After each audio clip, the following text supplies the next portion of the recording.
Hi, my name is Mohsen. Beside me, Purya, and in front of me. Reza, and we're the, super excited to have our first English episode. Man, I've been really looking forward to this because I speak mainly English and sometimes Farsi, and it's really hard for me to speak Farsi in these episodes that we have been recording. So we're whoever is listening right now who's English speaking, we are mainly a Farsi podcast, and this is going to be our actual first English episode, and we are super excited to have a really special guest here with us to start this off. We're going to have other episodes coming in English, and yeah, so let's get this started. We have Mr. Eamon Zayed here with us, and they call him Mr. HatTrick. Hey, Eamon. How's it going? Hey guys, thanks. Yeah, thanks for having me on. So, what does the verb, what was it? 10 minutes, 10 men bring to your mind? Yeah, 10-10-3 as it's known. Yeah, I mean, look, obviously as soon as I hear that, it kind of brings me back to February 2012. In the derby against Esteghlal. And obviously I have a lot of fantastic memories from that game, and still to this day, what are we at? We're at 9 years later. I still get messages and people talking to me and coming up to me and saying 10-10-3 and remembering the game fondly. So no, it's it's my little piece of history in Iran that I'm going to cherish forever. Was that your first hat trick, and is that where the title Mr. HatTrick started? No, I'd scored hat-tricks before. I think what happened was, obviously that was my first game, and it was obviously the big game against, Esteghlal in the derby. And I think what happened was after that game, I remember people were telling me, my agent and some of my friends on the team were telling me that some of the local newspapers and journalists and TV programs were saying, all right, well, okay, great, he got a hat-trick against Esteghlal, maybe it was lucky.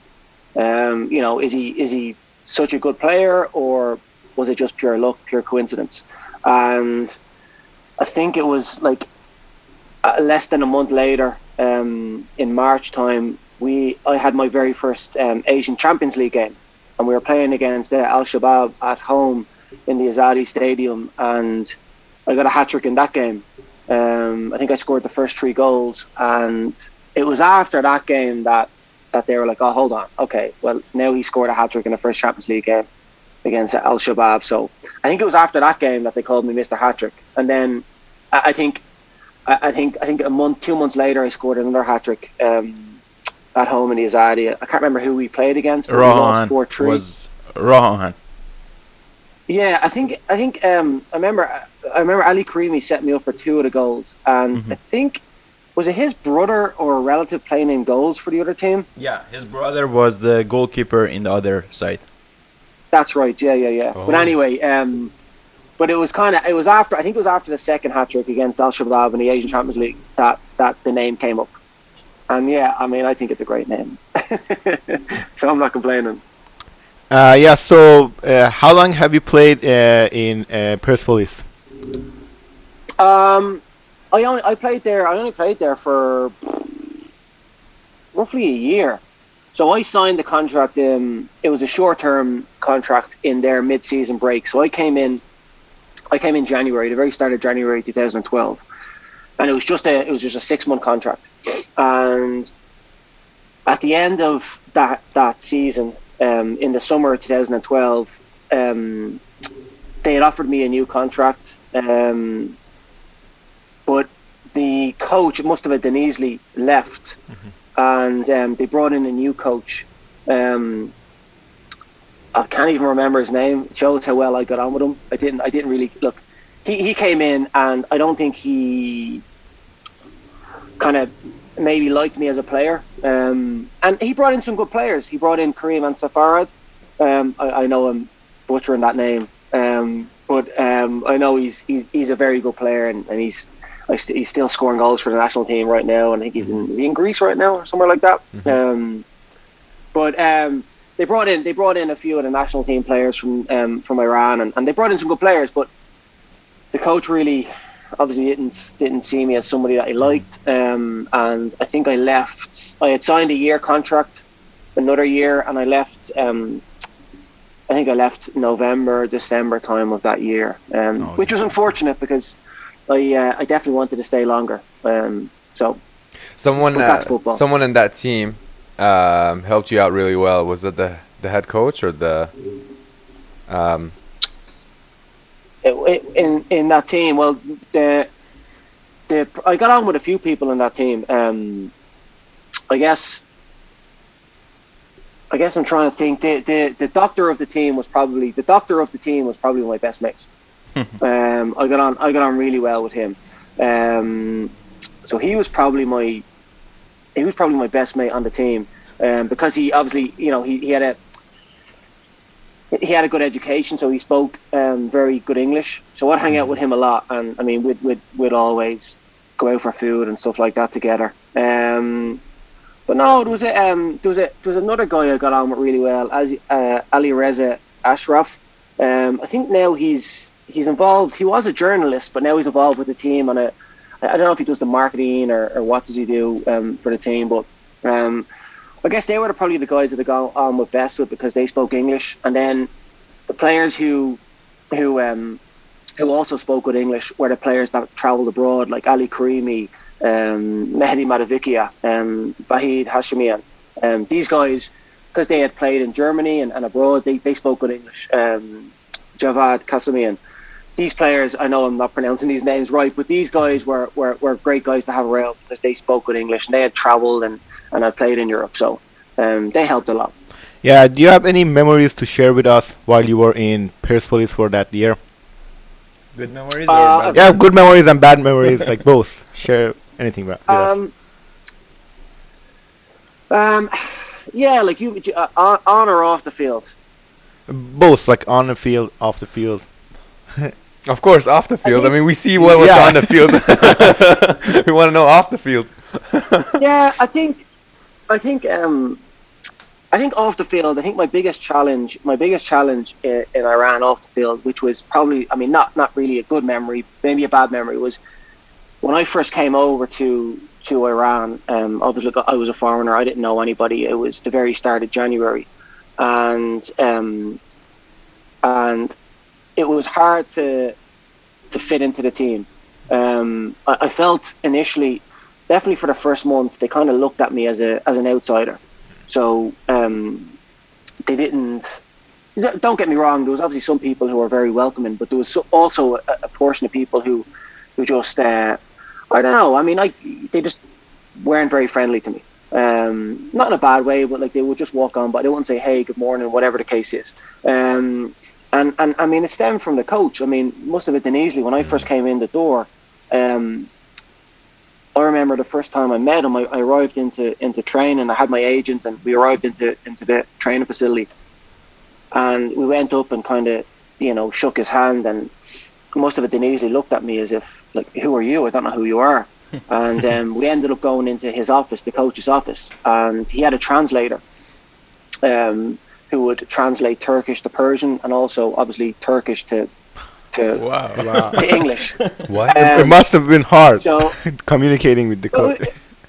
Well, this is it. This is the kicker. So when I went in, the very first day I went into to the coach's office, he spoke to his translator, and his translator spoke to me in English. And it was basically, "Who are you? What position do you play?" He said, I didn't sign you. The president of the team, Mr. Rianian, he signed you. I didn't ask for you, so all I can do is kind of, watch you in training and see how you get on. And again, this is all through a translator. So the first month was really difficult. Nobody kind of spoke to me. The coach didn't speak to me. I kind of just trained. And I guess that was kind of the bad memories, because the funny thing is, when I scored the hat-trick after the game against Estadol, the next morning I went into training, and I straight away I felt part of the team. I had guys, obviously, they were happy with the game. We just won the game. They're, guys who somehow overnight learned how to speak English. They could say, "Hey, hello, good morning." And then the worst of it was the coach. The coach came up to me, just me and him, put his arm around me and start talking English, fluent English. What? Hey, how are you? How are you feeling? How's the body? Are you okay? Are you tired? And after that, he could speak English all of a sudden, and we didn't need a translator. So it was look, that first month was, as I said, was probably the most difficult. And I'll be honest, before that, I think a week before the game against Esteghlal, I asked, basically, Denizli had spoke to the president and spoke to the agent, and told the agent and the president that he wasn't going to use me. He said, "I've seen enough of Eamon in training. I don't want to use him." And it was the president, Mr. Rianian, who said, No, you're going to give him at least one chance. And during that week, the agent told me what happened. And I actually tried to, there was a few teams, and there was actually a team in America who wanted to sign me. And I was thinking, yeah, I'm going to get out of here and leave and go to America, because it's not going to work out here. So that first month was definitely the most difficult, and probably the only, I guess, the main bad memories, during my time there. And then when the new coach came in towards the end of the year, how that ended, I didn't want it to end that way. Like, I wanted to stay in Persepolis for at least another season and things to go well. So that was probably the only bad memories. I had so many good memories. Like, I had so many good memories. I remember the night again, the night after the Esteghlal game, when I went back to the hotel, and for me, I didn't understand the magnitude and how big the derby was.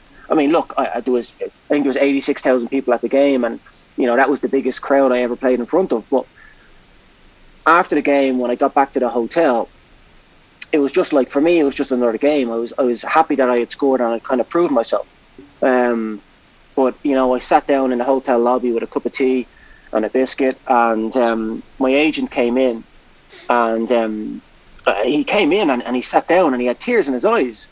He was like, he was crying, and I was like, "Are you okay? Does something happen?" And he's like, "You don't understand, what you just done there, and the HatTrick and the derby." And I'm like, "Oh, I mean, obviously I'm happy, but I didn't understand." And then there was a wedding going on in the hotel, and someone from the wedding was just obviously walking past me, and I could see his eyes. He was like, "Ah!" And he ran. He didn't say anything to me. Ran into where the wedding was, and next thing, I had the whole wedding party, all the men coming out, surrounding me in a circle, giving me hugs, crying. I even had one guy giving me money. And I didn't know what was going on. I was like, well, what's going on? And it was after that, and it was great. I mean, it was to be able to bring a smile to people's faces. And I mean, that year, it was a bad season for Perspolis. I think we finished 10th. Something like that, and for the biggest club in Iran, that's obviously not good enough. So it was great to be able to have that one kind of give that moment of joy and kind of win that derby, and to be able to be the person that done it was that made me kind of I have so many good memories though. Honestly, I have so many good memories. I really love my time there. So that's great. Thanks for sharing the stories. I'm a big fan of Persepolis. And I remember that season, it didn't finish very well, but whoever I was talking to, fan of Perspolis, they were happy because they won the game against Esteghlal, and you were the big reason, the big part of it. And we talked about some challenges in Iran, and how was the living lifestyle, in Iran? It took a while to get used to. There was a few issues, I guess, I kind of had that I didn't expect. So the first month I was there,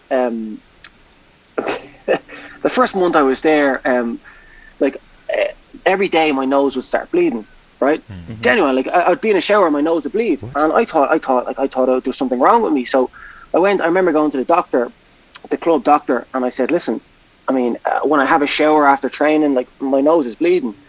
And he said, "Eamon, it's it's the pollution, it's the air. He said you'll get used to it, your body will get used to it, and your nose will stop bleeding. And yeah, the pollution was bad.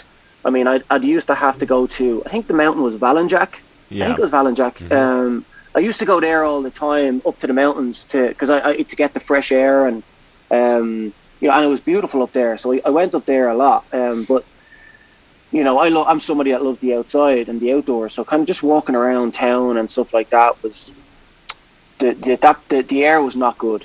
It's not good. So that was a challenge, and I wasn't used to that. And every time I would go home to Ireland or to Europe and spend a bit of time there, and then come back to Iran again, the first week my body would I'd get that nosebleed, which was just not great. What else? I remember I moved into an apartment, and I got somebody to install a satellite so I could watch whatever TV, Western TV, movies, all that kind of stuff. And I remember I was sitting down there, and I think I must have paid somebody, I don't know, $100, whatever it was, to install a satellite. And a few weeks later, I'm watching TV, and next thing, I'm watching a movie, and the screen just goes blank. Oh. It just goes fuzzy. And I'm like, what's going on here? And I asked somebody, and apparently the police would come on helicopters and would just kind of get onto the top of an apartment building and just rip away all the satellite dishes. Yeah, that's illegal, man. Watching. Yeah, I mean, I was like, what's going on? So, I mean, every few months I just pay somebody $100 to put another satellite up. It was, it was. I mean, that was again, just little things that I guess I didn't expect. The internet was really slow. I mean, it was 2012, but it was like having the internet from back in 1990 or something like that. I mean, it was so slow. I'd want to watch a YouTube clip, and it would take about half an hour to watch a 2-minute clip. The internet was really slow. Obviously, you got the VPN installed, but it was those kind of little challenges that you kind of don't really think of. How was the fan base and seeing you on the streets, or before the game with Esteghlal or after the game? Of course, after the game, yeah. Yeah, no, it was crazy. It was cool. I remember, especially the away games. It was like we were I'd expect a musician, like a boy band, like the Beatles or One Direction or famous actors to kind of, we would get off the plane and we would have hundreds of fans waiting for us. I remember going to, I remember a few trips, but I do remember Esfahan in particular, because Esfahan's beautiful. Mm-hmm. And I remember going to Esfahan a couple of times, whether it was against Sepahan or Zobahan, and honestly, you'd land, you get off the plane, and there'd be hundreds and hundreds of Persepolis fans waiting for you. And it was great. It was unbelievable. They'd be waiting at the hotel for you. It was like a big show was coming into town, and everybody wanted to go to the game and go to the hotel and kind of catch a glimpse of Ali Karimi or whoever was playing for the team, and that was great. In and around Tehran, I kind of got used to it, and look, I enjoyed it. I loved. I like meeting fans of the team, one of my favorite things to do is, as I said, put a smile on people's faces, and if I can do it by scoring a goal, then I think we're blessed as football players and sports people to be able to put a smile on people's faces by what we do. So that was unbelievable. I mean, sometimes the only times that it got a bit too crazy was, let's say I wanted to go and meet somebody for a coffee and have a chat. I mean, what would happen was somebody would say, "Oh, there's Eamon Zayed," and next thing, 5 people will come up, then 20 people will come up, and by the end of it, you're just surrounded by people wanting a picture, an autograph, and you can't have a chat with the person next to you. The person next to you is like going, "All right, well, I might as well leave and go home because this is going to take an hour." Or sometimes when I stayed in a hotel, obviously sometimes, and you'd be having breakfast, and I think I think one of the culture differences is I guess, in Europe, like if you saw somebody, I guess, as a celebrity, if you want to call it, you would go over and go, "Hey, excuse me, can I take a picture?" Whatever the case is. Over in Iran, they'd already have the camera out. It'd be in your face. I'm there eating breakfast, and like the camera's in my face. Say something, Eamon. Say something, and I'm like, just can I just finish this breakfast and then no problem. But it was great. I enjoyed it. I loved it. Honestly, it was great. And again, which one thing that I found amazing was I remember like I went over not long after the game. I went to Italy, and I was in Rome with my mum, and we were on a subway on a train, and there was a couple of Persepolis fans, and my mum was like, "What? Like we're in Italy in Rome." I remember going to Indianapolis when I first arrived there. I met some Iranians and some Perspolis fans. At Dubai, there's obviously a lot of Persian people and Perspolis fans, but all over the world, you meet them and they somehow recognize you, and I just thought that was crazy. Yeah, it's one of the biggest leagues or teams in Asia, right? Yeah. Yeah. It has the most fan would base say in Asia. Entire Asia. Yeah. So Yeah. I know. So I have two questions from you. One is from a professional football player standpoint. Why did you get into it? Was it money? Was it what was it for? No, it was honestly, it was never money. I guess I just wanted, like, I was just competitive, and I always wanted to win, and I guess tried to be the best I could. So I guess that was it, and it was like I was obsessed with scoring goals. Scoring goals was like I've never in my life done drugs, but I imagine it was like taking a drug. It was addictive. I just wanted to score goals, and I loved scoring goals. And it just gave this feeling that I've never gotten in anything else in my life. And it didn't matter what level, who we were playing against. But if it was a goal to win a game, or you were losing to tie a game, it was, and to be able to win a game for your team and then for your fans, that was my main motivation. I mean, I wanted to be a professional footballer. I wasn't sure how high I was going to go or where I was going to go. But no, I was just obsessed with playing and scoring goals. Right. And I think that's the reason why I got into it and why I continued to play. And it was never, I mean, money was always kind of secondary. It was playing, the love of playing, and then as I got older, it was being able to play and travel and see the world.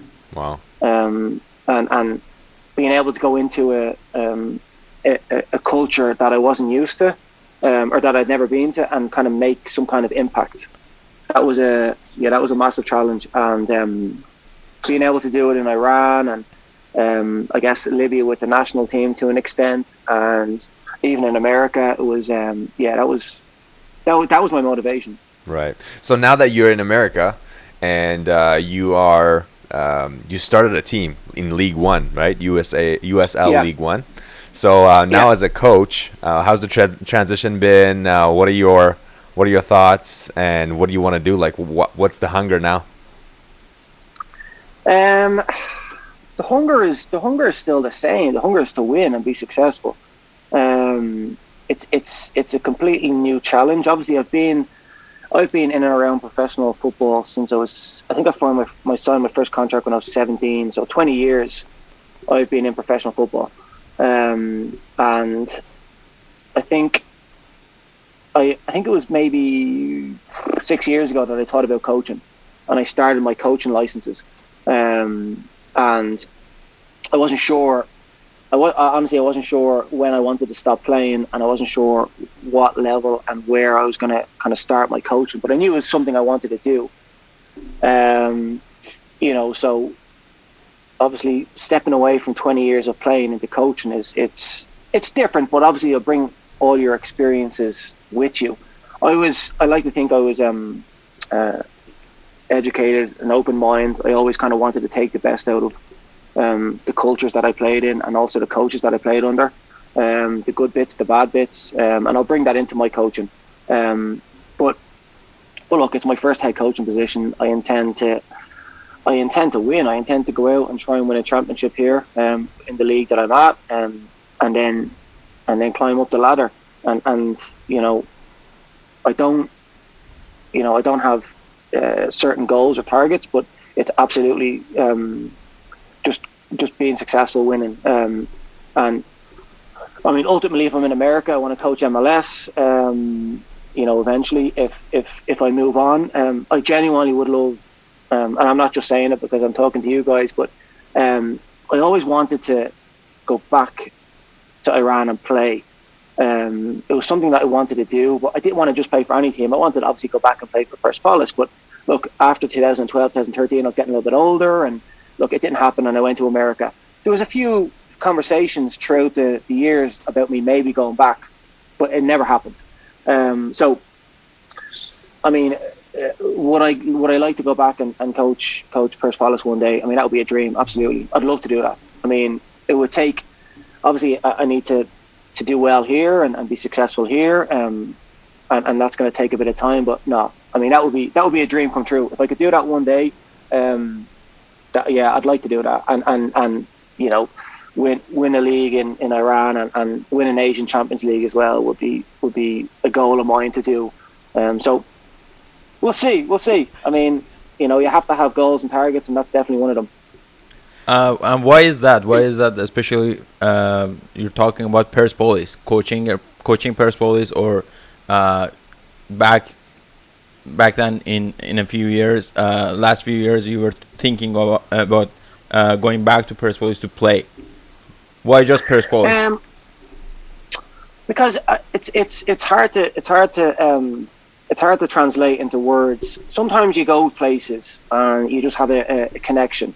And then obviously it's inside. You just have this connection, and it just feels like home. It just feels right. And I got that when I was there, and even when I left, it was almost like you kind of left something behind. And I think because of that, and it's made such an impact in my life. It's kind of shaped certain things about me and my life over the last 10 years. So, and again, I almost feel like there's just something that's unfinished. I started something and it made an impact for me, and it made an impact for certain people there. But again, it's just something that's unfinished. So I'd like to go back, and I couldn't finish it as a player. So I'd like to go back and finish it as a coach. But again, it's just something inside. It feels like home. And there's that connection that kind of draws you back. It's hard to explain. It's like no, I'm not going to give you an analogy. But like, I was going to give you an analogy, but then I'm thinking maybe I shouldn't. But no, sometimes people or things just draw you in, and you don't know why, they just do. And I think that I just feel like I want to go back. It feels like home, and I want unfinished business. And to go back as a coach would be fantastic. Yeah. Are you in touch with any of the people that you played with in Iran? The guys I would talk to, and it's obviously through social media. Mm-hmm. Again, some of the guys that spoke English and that I kind of got on with, Ali Karimi, Mehdi Madavikia, Vahid, Abraham Shakuri. Mm-hmm. I think he's in a, is he in a position back there? And in management. Yeah. They're probably the four. I'm thinking if I missed anybody else out. No, I think they're the four guys that I'd speak the most, because they spoke a bit of English, and they were I don't know, they were a bit more cultured, I guess, if you want to call it that. But they're the four guys that I'll probably still be in connection with. That's nice. And do you have any Persian friends right now, like where you live? I don't think there's any Where I Persian live. there. Yeah. Yeah. No, I have a friend over there. Really? Do you have any Persian friends there? Yeah. I don't, not in not where I am right now in Fort Collins, Colorado. Oh. Again, I'm very Oh, okay. I'm new here, but I we're gonna host our first tryouts. We're gonna invite 50 to 100 players, some local players, some players throughout America to come in, and I think that's coming up in December in a month. And to see if we can get one or two players for next year. We'll see. But I've had some Persian people reach out to me that were in and around the area in Denver, Colorado, that want to travel up. I don't know if they want to play or if they just want to see me and say hello, but they want to come and look, they're all welcome to come and hopefully there'll be a few and I'll say hello to them. That's great. Almost 10 years ago, you left Iran, and I was checking your Instagram followers. They are mostly Persian people. Yeah. Why is that? What do you think about that? I mean, I don't know. I think it's great. I mean, I don't know. It's a hard one to answer. Like, it's nice. Again, it's just this connection. Like, I mean, I'd like to think that obviously, I mean, a lot of people follow me, I'm sure, on Instagram because of obviously that the game and against Esteghlal, but hopefully there's also a large portion that follow me just because I don't know because they like me as a player, as a person, and they have good memories on and off the pitch, and yeah. I mean, I don't know. It's great. I get messages all the time, especially obviously when Perspolis are going to play Esteghlal. Every time that game comes up, I get loads of messages. And I'd say 99.9% are very good. But it's funny. I do get the odd Esteghlal message, and I mean it's broken English, but it's yeah, it's not great, but it's funny. I mean, it makes me laugh. But no, it's great. And again, all those messages, I appreciate all of them, and I get them all the time, which is great. I get this feeling that it's for you. It's like you became this heroic, like, sort of figure somewhere, and it was just such a short season for you to really show what you could do, what you could give to the fan base and to the people, and you're like, it's something missing. I feel like I gotta go back and really put in what I worked for and show it to them. No, absolutely. No, you're right, and it was very short. And I mean, I loved it, and again, as I said, I never wanted to. It was cut short, and I feel like it was absolutely cut short through the new manager who came in, and that's fine. Every manager has their players that they like and don't like, but it was unfinished. I mean, I was, I left Iran 2013, and look, I became a fan, and over the last 5 years, Persepolis has absolutely dominated. They've won 5 trophies in a row, and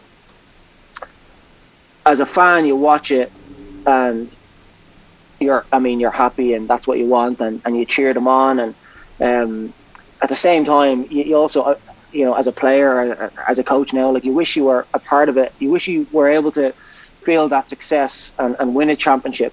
And again, I never got to do it as a player, and it was cut short, and I'd like to go back and to be able to get that feeling of winning a championship with them would be great. And then again, I mean, I know Asian Champions League is a big thing, and they're still kind of chasing that. They came close, but 2 years ago they lost the final, and then this year obviously they lost the quarterfinal. But yeah, I know, just to be able to feel that, I never got that, so it definitely was cut short, and I'd like to go back and feel that success with them. How different is the soccer culture or football culture between Iran, other countries, and the United States that you're working right now in? Yeah. It is. It's different. It's different. I think everywhere you go, it's different. Whether I've played Europe, America, Iran, Asia, Africa. Yeah, it's different. It is different. I feel like Persian players are really technical. I do think that they technically, I think they're gifted. They're very good players. I think from my experience, I think it was the football IQ and football knowledge of kind of growing up. I don't know what the coaching system is like in Iran from, a young age, from like when you're 10, 11, 12, 13, 14, 15. I don't know what kind of what the coaching system is like and what the level of coaching is like. So, I remember watching Iran in the World Cup recently enough, and in every game they played well and they were in it, and technically they were in it, but it was just that they switched off and they got punished tactically, and it was just having that kind of football IQ, and I think that's the only thing that I felt kind of let them down, because when I went into Iran, I was honestly I was really surprised at the level of quality in the players. I didn't know what to expect, but I was really surprised at the level of quality. They were like some really, really technical players, and I in training I felt out of place a lot of the time, but towards the end of training when we done finishing, I always felt okay, I'm back. But it was I think that was the biggest thing I felt in Iran. It was just the football IQ, the tactical side at times, and I think that obviously stems from the coaching that they're brought up with, But no, it's again, we could talk for hours if I really delve into how different it is in Iran to America to Europe. Yeah, so I got a question from you, and sort of as sort of the last words here. I saw somewhere that you have a business background, and you're going to incorporate that with the coaching that you're now going to do. So sort of what direction are you heading? Where do you see yourself? Where in a couple of years as the team? I know you mentioned you guys gonna win and make it happen, but in terms of like as a head coach, I recently learned, because I'm not a huge football fan, but I recently learned that you have other responsibilities as well as leading the team. You have like marketing responsibilities. Yeah, well, my role, so my background is my degree is business, and I've done a master's in finance. So I think when my actual official title right now of Northern Colorado Hailstorm FC is head coach and technical director. So that incorporates a bit of the finance and business background. So I guess some head coaches just coach. Some head coaches have some responsibility in terms of the players that they bring in, but they usually have a general manager or president of the team that negotiates the contracts and talks to the agents and that kind of stuff. But that's my responsibility here. So right now, obviously I'm building the team, I'm picking the players that I want, but I'm also negotiating the financial contract side of it as well, which I enjoy. And look, it's a brand new club, so you have to delve into a little bit into marketing and sponsorship and whatever you have to do. But I enjoy that. So initially I wasn't sure if my transition after playing was going to bring me into a more general manager, president type role. Given my obviously the soccer background, but also the financial background, and I thought it might go into that, but no, I think this role that I'm in right now, head coach and technical director, I would want to kind of continue that same role throughout, because if I was to just be a president or a general manager of the team, I would miss that feeling of coaching and being involved every day on the training pitch, and the competitive nature of preparing your team against another team, and how are you going to tackle that game, and how are you going to beat them, and kind of looking into into kind of that.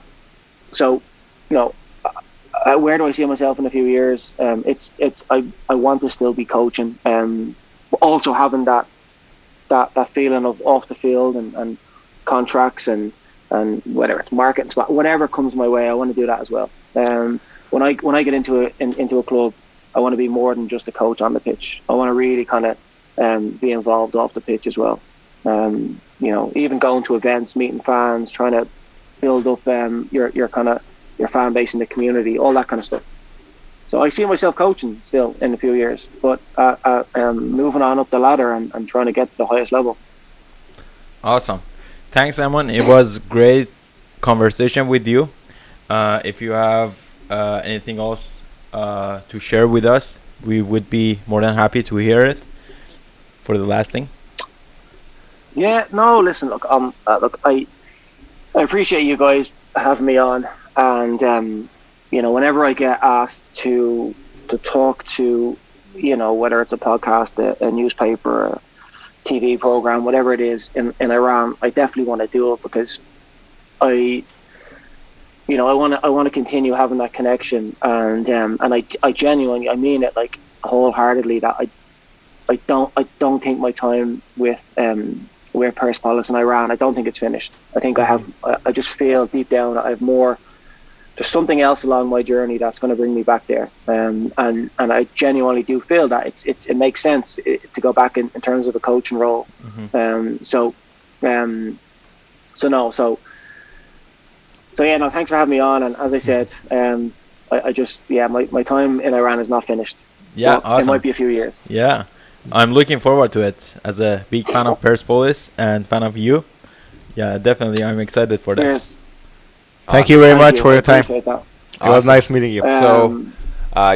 You can hear us from different kinds of podcasts, podcatchers like Apple Podcasts, Google Podcasts, Spotify, Podbean, and Castbox. And you can also watch this interview on YouTube on our BaazCast channel, BaazCast. In the United States, they call Z, not Z. Yeah, that's true. And that's it. Yep. You guys have a good day. Thank you. Okay. Have a good day. Perfect. Bye-bye. Lads, thanks for having me on. Cheers.